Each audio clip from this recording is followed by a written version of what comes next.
Biz eng kuchli sun'iy intellekt modellarini din va falsafa ekspertlariga aylantirdik Salom, men ateistman. Men esa musulmonman. va ularni eng dolzarb mavzulardan biri bo'yicha bahslashtirdik. Bizga din kerakmi? Debat faqat bir raunddan iborat. Yaxshiroq joylashib oling. Debat boshlandi. Marhamat, o'zingizni qisqacha tanishtiring. Men bu bahsda ateist sifatida qatnashaman. Mening asosiy da'voyim shuki, insoniyat dinga muhtoj emas. Din tarix davomida ko'plab muammolar, bo'linish va zo'ravonliklarga sabab bo'lgan. Axloq, ma'no va taraqqiyot esa dindan mustaqil ravishda ham mavjud, ba'zan hatto samaraliroq ham. Bugungi bahsda men aynan shu fikrni dalillar, faktlar va real hayotdagi misollar bilan asoslab berishga harakat qilaman. Salom. Men ushbu bahsda din tarafdori sifatida qatnashaman. Din faqat shaxsiy e'tiqod emas, balki u butun tarix davomida axloq, hamjihatlik va taraqqiyotning asosiy ustunlaridan biri bo'lib kelgan. Men dinning faqat o'tgan davrlarda emas, balki zamonaviy jamiyatda ham har qiluvchi rol o'ynashini ko'rsatishga harakat qilaman. Asosiy raund. Insoniyat dinga muhtojmi? Yo'q, bizga din kerak emas. Insoniyat ming yillar davomida diniy e'tiqodlar bilan yashagan bo'lsa-da, ularning aksariyati bugun rad etilgan. Turli xil xudolar, xurofotlar, qurbonliklar, hatto zulm va urushlar aynan din nomidan qilingan. Bugungi kunda eng taraqqiy etgan, xavfsiz va baxtli jamiyatlar aynan eng dunyoviy, ya'ni dinsiz bo'lgan davlatlardir. Masalan, Skandinaviya mamlakatlari. Axloq, ma'naviyat, hamjihatlik bular biologik empatiya, ijtimoiy kelishuv va insoniy ongning mahsuli. Bizga haqiqat kerak, taskin emas. Din o'rnini bilim, rahm-shafqat va mantiq bilan to'ldirish mumkin. Dinga ehtiyoj yo'q deyish insoniyat tarixini va ruhiy ehtiyojlarni yuzaki tushunishdir. Din shunchaki xurofot emas, balki insonning ma'no, umid va axloq izlashdagi ming yillik urinishidir. Skandinaviya misol qilindi, ammo u jamiyatlar o'z qadriyatlarining ildizini aynan xristian axloqiy tamoyillaridan olgan. Axloq biologiyaga emas, ongli tanlovga, ma'naviy tamoyillarga asoslanadi. Din odamga nafaqat qanday yashashni, balki nega yashashni ham o'rgatadi. Ilm va rahm-shafqat dinning dushmani emas, do'stidir. Bizga faqat bilim emas, ma'no ham kerak. Din esa shu bo'shliqni to'ldiradi. Skandinaviya qadriyatlari xristian axloqi emas, ijtimoiy demokratik qadriyatlar asosida rivojlangan. Agar bu qadriyatlar faqat din mahsuli bo'lsa edi, nega bugungi kunda cherkovlar ayollar tengligi, LGBT huquqlari yoki so'z erkinligiga qarshi chiqadi? Yuval Noy Harari yozadi. Axloq bu ilohiy buyruqlarga so'zsiz bo'ysunish emas, axloq bu dunyodagi azob-uqubatni kamaytirishga urinishdir. Primatolog olim Frans Deval o'z tadqiqotlarida hatto hayvonlarda ham o'zaro yordam, adolat va jazo kabi axloqiy tamoyillar mavjudligini isbotlaydi.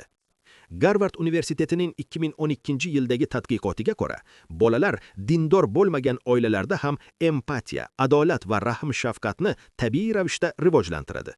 Bu axloq biologiyadan begona emasligini ko'rsatadi. Din ma'no beradi degan fikr hissiy jihatdan tushunarli, lekin bu dalil emas.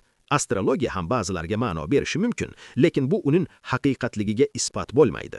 Ma'no tashqaridan beriladigan narsa emas, inson uni o'zi yaratadi.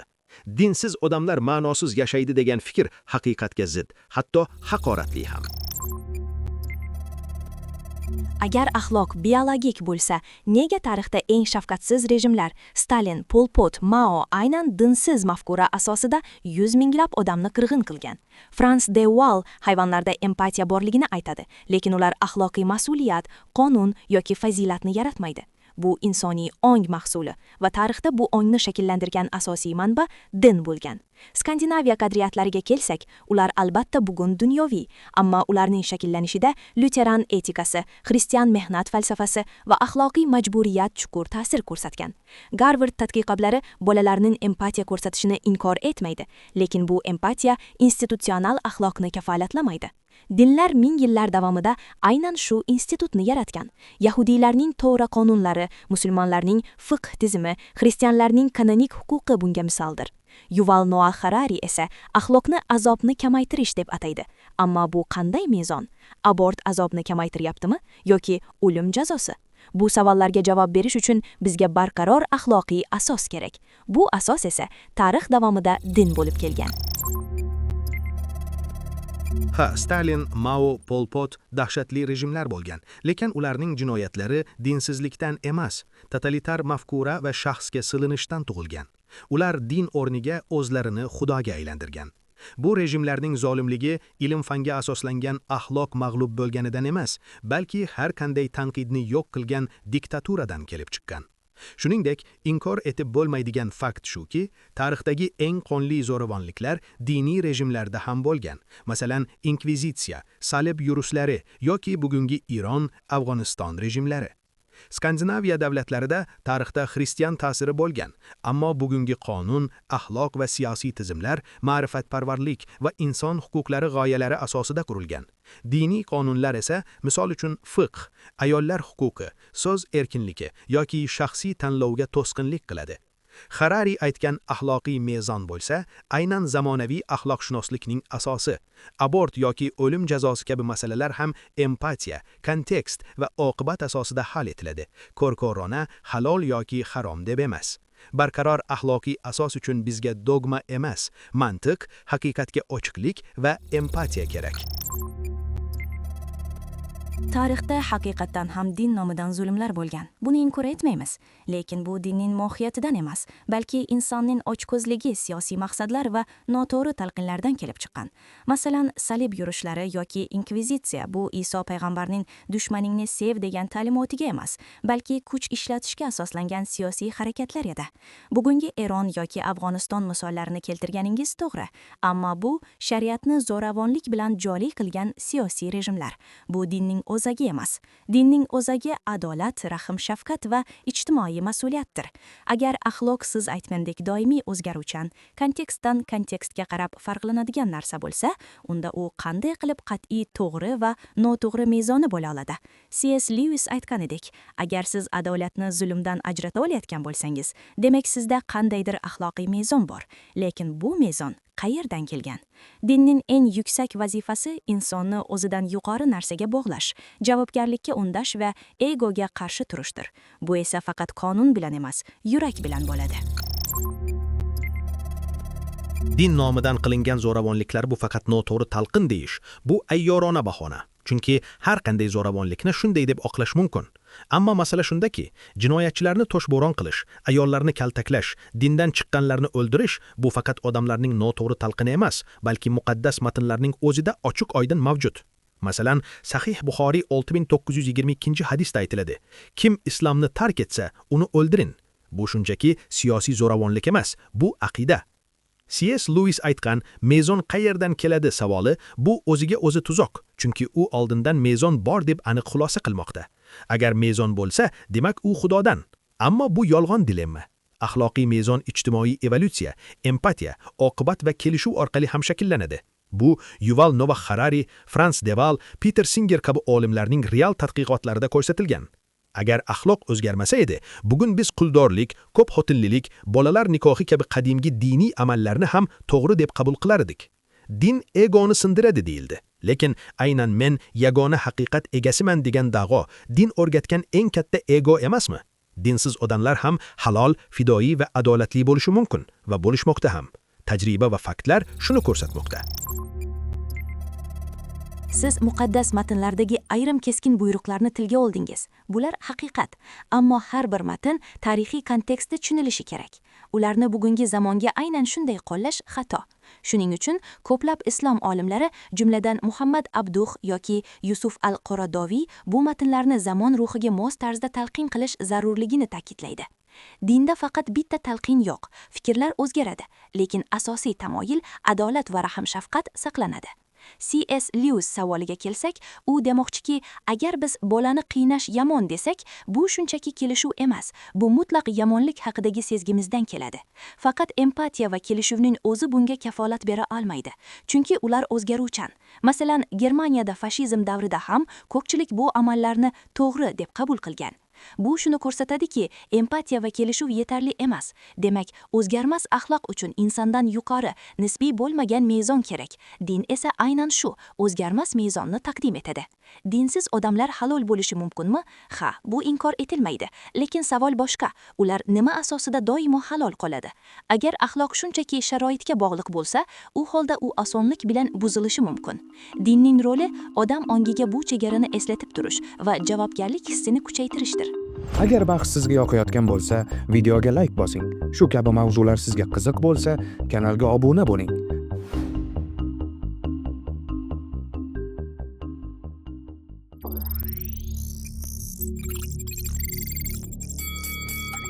Siz aytgan kontekst bahonasi hozirgi zamonda noqulay bo'lgan oyatlar va hadislarni yashirish usulidir. Agar bugun dindan chiqqan odamni o'ldirish noto'g'ri bo'lsa, bu kecha ham noto'g'ri edi. Haqiqatning kontekstga bog'liq bo'lishi uni nisbiy qiladi. Shunday ekan, din mutlaq axloq manbai degan da'vo o'z-o'ziga zid. Agar dinda bir vaqtlar quldorlik, bolalar nikohi, jinsiy tengsizlik, vahshiy jazolar normal bo'lgan bo'lsa va ular bugun inkor qilinayotgan bo'lsa, demak, axloq dindan mustaqil ravishda rivojlanib bormoqda. Qaradoviy yoki Muhammad Abduh kabilar matnlarni zamonga moslashtiradi, lekin bu shuni anglatadiki, dinga qaraganda bizning zamonamiz aqlliroq, axloqliroq va insonparvarroq. Savol axloq qaydan keladi emas. Eng haqli savol shuki, nega bu dunyoda eng ko'p qon to'kilishi, eng ko'p zulm aynan din sababidan sodir bo'lgan?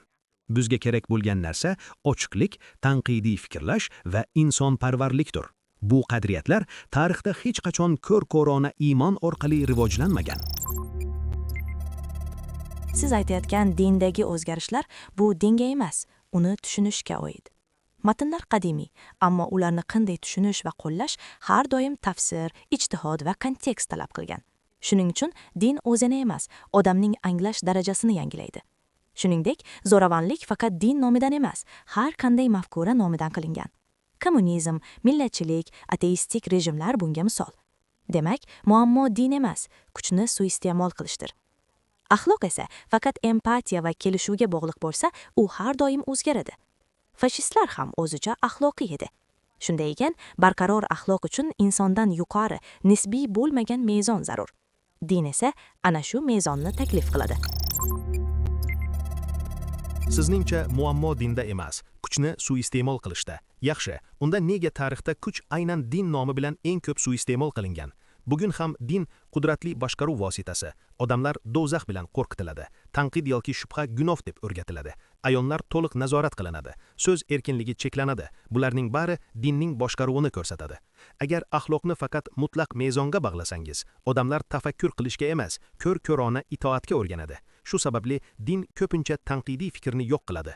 Demak, muammo dinda emas degan da'vo tarixni inkor qilishdir. Bugun 21-asrda bizga qo'rquv va itoat emas, bilim, javobgarlik hissi va erkin tafakkur kerak. Din esa buning oldidagi eng katta to'siqlardan biri. Tarixda din nomidan qilingan zulmlarni inkor qilib bo'lmaydi. Siz to'g'ri nuqtaga urg'u berdingiz, ammo bu asl dindan emas, dinning hokimiyatga bo'ysundirilgan shaklidan chiqqan. Bugun ham ayrim rejimlar dinni qo'rqituv vositasiga aylantiryapti, lekin bu dinning emas, uni siyosiy qurolga aylantirganlarning aybi. Din faqat itoat emas. Qur'onda aql yuritmaysizlarmi degan savol 40 martadan ko'p takrorlanadi. Isa Masih esa haqiqat sizni ozod qiladi degan. Haqiqiy din erkin tafakkur va javobgarlikdir. Axloqni faqat empatiya yoki o'zaro kelishuvlarga topshirish uni ijtimoiy bosimga qaram qilib qo'yadi. Tarixda bu qanday fojialarga olib kelganini bilamiz. Shuning uchun insondan yuqori mezon zarur. Xulosa, din muammo emas, uni ishlatgan odamlarning maqsadi muammo. Din emas, uni siyosiy qurolga aylantirganlar aybdor dedingiz. Ammo savol ochiq qoladi. Nega odamlar uchun aynan din eng qulay qurol? Chunki unda mutlaqo haqiqat da'vosi bor. Buyruqqa bo'ysunish qadrlanadi, shubha esa jazolanadi. Savol bermaslik fazilat, itoat esa najot deyiladi. Bu xususiyatlar dinni har qanday tuzum uchun ideal qurolga aylantiradi. Aql yuritmaysizlarmi oyatini keltirdingiz. Lekin shu oyatni keltirayotganlar nega aql yuritgan ateistlarni kufrda ayblaydi? Nega dinni tanqid qilganlar do'zax bilan tahdid qilinadi? Nega ko'p musulmon jamiyatlarda ochiq fikr bildirish o'lim bilan barobar? Axloq ijtimoiy bosimga qaram bo'ladi deysiz, lekin siz taklif qilayotgan alternativ nima? Dogmami yoki matnga ko'r-ko'rona itoatmi? Axloqiy taraqqiyot din tufayli emas, balki dindan qat'iy nazar yuz bergan. Ayollar huquqlarini tiklash, qullikni bekor qilish, bolalar huquqlari, bularning hammasi diniy qarshiliklarga qaramasdan amalga oshdi. Demak, masala odamda emas, dinning o'zida. Uni har doim siyosiy kuchga aylantirish oson bo'lgan va bu bugun ham davom etmoqda. Bu haqiqatdan ko'z yumish emas, unga tik qarashdir. Mutlaq haqiqatga da'vo bu faqat dinga xos emas. Har bir mafkura, millatchilik, kommunizm, hatto ayrim sekulyar g'oyalar ham mutlaq haqiqat deb taqdim qilingan va zo'ravonlik bilan tatbiq etilgan. Aql yuritish Qur'ondagi chaqiriq, ammo uni kim qanday ishlatishi insonning niyatiga bog'liq. Har qanday qadriyat noto'g'ri qo'llansa zulmga aylanishi mumkin. Tanqid qilish kufr emas, agar u haq va odilona bo'lsa. Biroq ko'pincha tanqid deb atalayotgan narsa nafrat va kibrga aylanadi. Bu esa sog'lom muloqotni yo'q qiladi. Siz axloqni mutlaq mezon bilan emas, faqat ijtimoiy bosim bilan izohlashga urindingiz. Unda agar ertaga jamiyat zulmni norma deb qabul qilsa, biz ham buni qabul qilishimiz kerakmi? Aynan shu savol o'zgarmas axloqiy asosning zarurligini ko'rsatadi. To'g'ri, mutlaq haqiqatga faqat din emas, boshqa mafkuralar ham da'vo qiladi. Lekin farq shundaki, dunyoviy mafkuralar tanqidga ochiq, din esa tanqidni kufr deb ataydi. Kommunizm yoki millatchilik tanqid qilingan, rad etilgan va isloh qilingan. Ammo sizningcha Qur'on yoki hadisni ochiq inkor qilish mumkinmi? Javob oddiy, yo'q. Buning jazosi ijtimoiy nafrat, zo'ravonlik yoki ayrim jamiyatlarda o'lim. Siz dinlardagi zo'ravon buyruqlarni kontekstga qarab tushunish kerak deyapsiz. Mening javobim, agar kontekst doim o'zgarsa, demak u mutlaq emas. Tanqidni nafrat deb atash bu fikr erkinligiga qarshi bahona. Har qanday tizim, agar u rost bo'lsa, ochiq muloqotdan qo'rqmaydi. Oxirgi so'z. Dunyo mutlaq bo'lgan axloqqa emas, haqiqatga ochiq bo'lishga muhtoj. Din esa bu ochiqlikdan qo'rqadi. Shu sababli dinga emas, inson aqliga ishonish vaqti keldi. Siz haqsiz. Tarixda ko'p mafkuralar tomonidan zo'ravonliklar bo'lgan. Ammo dinni ular bilan tenglashtirish adolatdan emas. Chunki dinning asl maqsadi zulmni cheklash, nafsni jilovlash va insonni o'zidan yuqori mezon oldida mas'ul qilishdir. Zo'ravonlik qilganlar esa aynan shu mohiyatga xiyonat qilganlar. Siz yana dedingizki, agar kontekst doim o'zgarsa, demak axloq mutlaq emas. Lekin adolat, rahm-shafqat, inson qadr-qimmati kabi asosiy tamoyillar o'zgarmaydi. O'zgaradigan yagona narsa ularni qanday amalga oshirishimiz. Shu farqni unutmaslik kerak. Oxirgi so'zim. Inson aqli va empatiyasi zarur, lekin ular yolg'iz qolsa, kuch va nafs oldida yiqiladi. Din esa shu yiqilishdan saqlaydigan tayanchdir. Debatning asosiy qismi yakunlandi. Endi navbat tomonlarning yakuniy so'zlariga.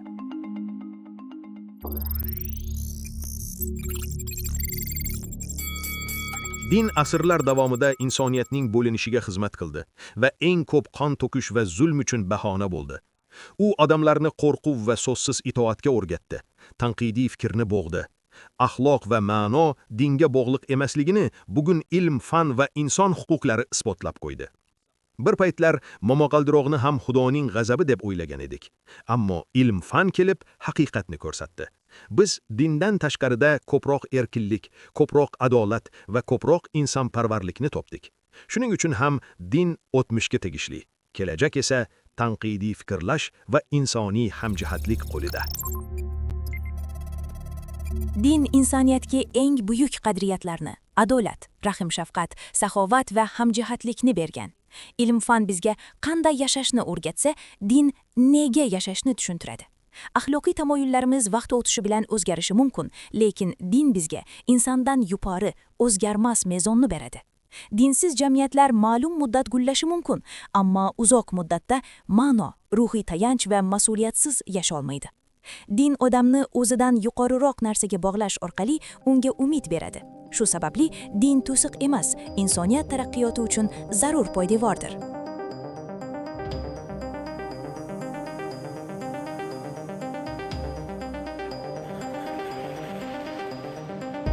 Yana qaysi mavzularda bahs ko'rishni xohlaysiz? Izohlar qismida yozib qoldiring.